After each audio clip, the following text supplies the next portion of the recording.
سب سے پہلے حضرت صلی اللہ علیہ وسلم کو آپ کی والدہ ماجدہ نے اور چند روز کے بعد ابو لہب کی کنیز صوبیہ نے دودھ پلایا۔ اس کے بعد یہ دولت خدا داد حلیمہ سعدیہ رضی اللہ تعالی عنہا کو نصیب ہوئی۔ شرفائے عرب کی عام عادت تھی کہ بچوں کو دودھ پلانے کے لیے قرب و جوار کے دیہات میں بھیج دیتے تھے، جس سے بچوں کی جسمانی صحت بھی اچھی ہو جاتی تھی اور وہ خالص عربی بھی سیکھ جاتے تھے، اور اسی لیے گاؤں کی عورتیں اکثر شہروں میں شیر خوار بچے لینے کے لیے جایا کرتی تھیں۔ حضرت حلیمہ سعدیہ کا بیان ہے کہ میں طائف سے بنی سعد کی عورتوں کے ہمراہ دودھ پینے والے بچوں کی تلاش میں مکہ کو چلی۔ اس سال قحط تھا، میری گود میں ایک بچہ تھا، مگر وہ فقر و فاقہ کی وجہ سے اتنا دودھ نہ تھا جس کو کافی ہو سکے۔ رات بھر وہ بھوک سے تڑپتا تھا اور ہم اس کی وجہ سے بیٹھ کر رات گزارتے تھے۔ ایک اونٹنی بھی ہمارے پاس تھی، مگر اس کے بھی دودھ نہ تھا۔ مکہ کے سفر میں جس دراز گوشت پر سوار تھی وہ بھی اس قدر لاغر تھا کہ سب کے ساتھ نہ چل سکتا تھا۔ ہمراہی بھی اس سے تنگ آ رہے تھے۔ بالآخر مشکل سے یہ سفر طے ہوا۔ مکہ پہنچے تو رسول اللہ صلی اللہ علیہ وسلم کو جو عورت دیکھتی تھی اور یہ سنتی کہ آپ صلی اللہ علیہ وسلم یتیم ہیں تو کوئی قبول نہ کرتی، کیونکہ یہ زیادہ انعام و اکرام کی توقع نہ تھی۔ ادھر حلیمہ کی قسمت کا ستارہ چمک رہا تھا۔ ان کے دودھ کی کمی ان کے لیے رحمت بن گئی، کیونکہ دودھ کم دیکھ کر کسی نے ان کو اپنا بچہ دینا گوارا نہ کیا۔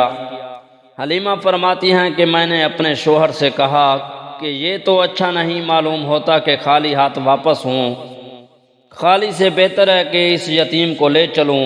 شوہر نے منظور کیا اور یہ اس در یتیم کو لے آئیں، جس سے آمنہ اور حلیمہ کے گھر نہیں بلکہ مشرق و مغرب میں اجالا ہونے والا تھا۔ خدا کا فضل تھا کہ حلیمہ کی قسمت جاگی اور سرور کائنات صلی اللہ علیہ وسلم ان کی گود میں آ گئے۔ فرودگاہ پر لا کر دودھ پلانے بیٹھی تو برکات کا ظہور شروع ہو گیا۔ اس قدر دودھ اترا کہ آپ صلی اللہ علیہ وسلم نے بھی اور آپ کے رضائی بھائی نے بھی خود سیر ہو کر پیا اور آرام سے سو گئے۔ ادھر اونٹنی کو دیکھا تو اس کے تھن دودھ سے لبریز تھے۔ میرے شوہر نے اس کا دودھ نکالا اور ہم سب نے سیر ہو کر پیا اور رات بھر آرام سے گزاری۔ مدتوں بعد یہ پہلی رات تھی کہ ہم اطمینان کے ساتھ نیند بھر کر سوئے۔ اب تو میرا شوہر بھی کہنے لگا کہ حلیمہ تم تو بڑا ہی مبارک بچہ لائی ہو۔ میں نے کہا کہ مجھے بھی یہی توقع ہے کہ یہ نہایت مبارک لڑکا ہے۔ اس کے بعد ہم مکہ سے روانہ ہوئے۔ میں آپ صلی اللہ علیہ وسلم کو گود میں لے کر اسی دراز گوشت پر سوار ہوئی، مگر اس مرتبہ خدا کی قدرت کا یہ تماشا دیکھتی ہوں کہ اب وہ اتنا تیز چلتا ہے کہ کسی کی سواری اس کی گرد کو نہیں پہنچتی۔ میری ہمراہی عورتیں تعجب سے کہنے لگیں کہ یہ وہی ہے جس پر تم آئی تھی۔ الغرض راستہ قطع ہوا۔ ہم گھر پہنچے، وہاں سخت قحط پڑا ہوا تھا۔ تمام دودھ کے جانور دودھ سے خالی تھے، لیکن میرا گھر میں داخل ہونا تھا اور میری بکریوں کا دودھ سے بھرنا۔ اب روز میری بکریاں دودھ سے بھری آتی ہیں اور کسی کو ایک قطرہ بھی نہیں ملتا۔ میری قوم کے لوگوں نے اپنے چرواہوں سے کہا کہ تم بھی اپنے جانور اسی جگہ چراؤ جہاں حلیمہ کی بکریاں چرتی ہیں، مگر وہاں تو چراگاہ اور جنگل کی خصوصیت نہ تھی بلکہ کسی اور ہی لال کی خاطر منظور تھی۔ اس کو وہ لوگ کہاں سے لاتے؟ چنانچہ ایک ہی جگہ چرنے کے بعد بھی ان کے جانور دودھ سے خالی اور میری بکریاں بھری ہوئی آتی تھیں۔ اسی طرح ہم برابر آپ صلی اللہ علیہ وسلم کی برکات کا مشاہدہ کرتے رہے، یہاں تک کہ 2 سال پورے ہو گئے اور میں نے آپ صلی اللہ علیہ وسلم کا دودھ چھڑا دیا۔ میں نے ایک برقع اور سر اور گردن کو ڈھکنے والا اسکارف خرید لیا جو ایک مسلم عورت کا شرعی لباس ہے۔ اب میں اس اسلامی باوقار لباس کے ساتھ ان راستوں اور ان دکانوں اور ان لوگوں کے سامنے گزرتی جن کے سامنے کچھ دن پہلے میرا گزر شارٹ اور شاندار مغربی لباسوں میں ہوتا تھا۔ سب کچھ وہی ہوتا جو پہلے ہوتا تھا، بس ایک چیز بدلی ہوئی تھی، یعنی میں اور میرا اندرونی اطمینان و سکون اور خود اعتمادی اور تحفظ کا احساس، ایسا احساس جو مجھے پہلی مرتبہ ہوا تھا۔ مجھے محسوس ہوا ساری زنجیریں ٹوٹ کر بکھر گئی ہیں، میری گردن کے توقع پاش پاش ہو گئے ہیں اور میں نے آزادی حاصل کر لی ہے۔ میں بڑی خوشی تھی کہ ان آنکھوں میں اب تعجب اور دوری کے آثار تھے جو پہلے مجھ کو ایسے دیکھتے تھے جیسے شکاری اپنے شکار کو اور بعض ننھی چڑیا کو۔ حجاب نے میرے کندھوں کے ایک بڑے بوجھ کو ہلکا کر دیا، مجھے ایک خاص طرح کی غلامی اور ذلت سے نکال لیا۔ اب دوسروں کے دلوں کو نبھانے کے لیے میں گھنٹوں میک اپ نہیں کرتی تھی، اب میں اس غلامی سے آزاد تھی۔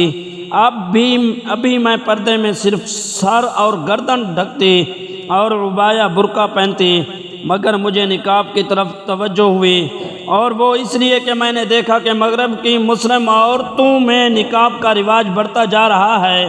میں نے اپنے شوہر سے، جن سے اسلام قبول کرنے کے بعد میں نے نکاح کر لیا تھا، مشورہ کیا۔ ان کی رائے تھی کہ چہرہ ڈھکنا یعنی نقاب افضل ہے، لازمی نہیں، البتہ حجاب یعنی چہرے کے علاوہ جسم ڈھکنا لازم ہے۔ ابھی تک میرا پردہ یہ تھا کہ صرف ہاتھ اور چہرے کو چھوڑ کر میرا پورا جسم ڈھکا ہوتا۔ میں ایک اسکارف اور ایک ڈھیلا ڈھالا لمبا عبایا گاؤن استعمال کرتی۔ 1.5 سال اسی طرح گزرا، پھر میں نے اپنے شوہر سے کہا میں چہرہ بھی ڈھکنا چاہتی ہوں، اس لیے کہ مجھے لگتا ہے کہ یہ میرے اللہ کو زیادہ راضی کرنے والا عمل ہوگا۔ وہ مجھے ایک دکان پر لے گئے جہاں میں نے اسدال، ایک عربی برقع جو سر سے پاؤں تک ہر چیز ڈھک دیتا ہے، خریدا، جس میں صرف آنکھیں کھلتی ہیں اور کچھ نہیں۔ ہدایت یابی کا میرا یہ سفر جاری تھا کہ خبریں آنی شروع ہوئیں کہ آزادی کے علم برداروں اور نام نہاد انسانی حقوق کے لیے کام کرنے والوں نے حجاب و نقاب کے خلاف مہم چھیڑ دی ہے۔ کوئی کہتا ہے کہ حجاب عورت پر ظلم کی علامت ہے، کوئی اعتراض کر رہا ہے کہ یہ اتحاد و یکجہتی میں رکاوٹ بن رہا ہے، اور اب مصر سے کسی نے یہ کہتے ہوئے سر میں سر ملایا کہ یہ پچھڑے پن کی نشانی ہے۔ یہ بھی کیسی منافقت اور دوگلا رویہ ہے کہ اگر کوئی حکومت عورتوں کے لباس کے لیے کچھ ضابطے بنائے تو مغرب کہتا ہے کہ یہ انسانی آزادی کی مخالفت اور حقوق انسانی کی خلاف ورزی ہے، اور اگر عورت اپنے انتخاب سے نقاب اوڑھے تو آپ اس کی آزادیوں کو سلب کرتے ہیں، اس کو تعلیم اور سروس سے محروم کر دیتے ہیں۔ یہ ظلم صرف تیونس اور مراکش جیسی استبدادی حکومتیں ہی نہیں کر رہی ہیں، بلکہ یہ فرانس، ہائی لینڈ اور برطانیہ میں بھی ہو رہا ہے۔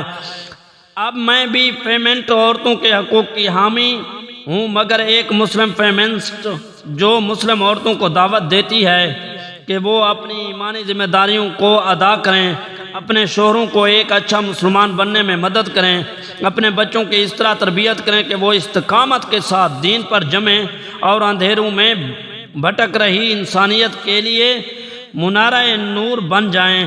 میری آپ کو دعوت ہے کہ آپ ہر خیر کو لازم پکڑ لیں اور ہر شے سے نبرد آزما ہو جائیں، حق کی آواز بلند کریں اور بدی کی مخالفت پر کمر کس لیں، ہمارے نقاب و حجاب کے حق کے لیے لڑیں اور اللہ کو راضی کریں۔ میں چاہتی ہوں کہ ہم سب پردہ کرنے والی عورتیں اپنی ان ساری بہنوں کو حجاب کے بارے میں بتائیں جو بدقسمتی سے نہیں جانتی کہ پردہ کیا مبارک شے ہے۔ ہم ان کو بتائیں کہ حجاب ہم کو کتنا عزیز ہے اور ہم کیوں نہایت میں جن معزز خواتین کو جانتی ہوں کہ انہوں نے صرف حجاب پر اکتفا نہیں کیا بلکہ نقاب سے چہرہ بھی ڈھکا، ان میں سے اکثر مغربی نو مسلم خواتین ہیں، ان میں سے کچھ تو غیر شادی شدہ دوشیزائیں، اکثر کو تو نقاب کی وجہ سے مسائل بھی پیش آتے ہیں، ان کی سوسائٹی، خاندان اور گھر کے لوگ ان کی مخالفت کرتے ہیں۔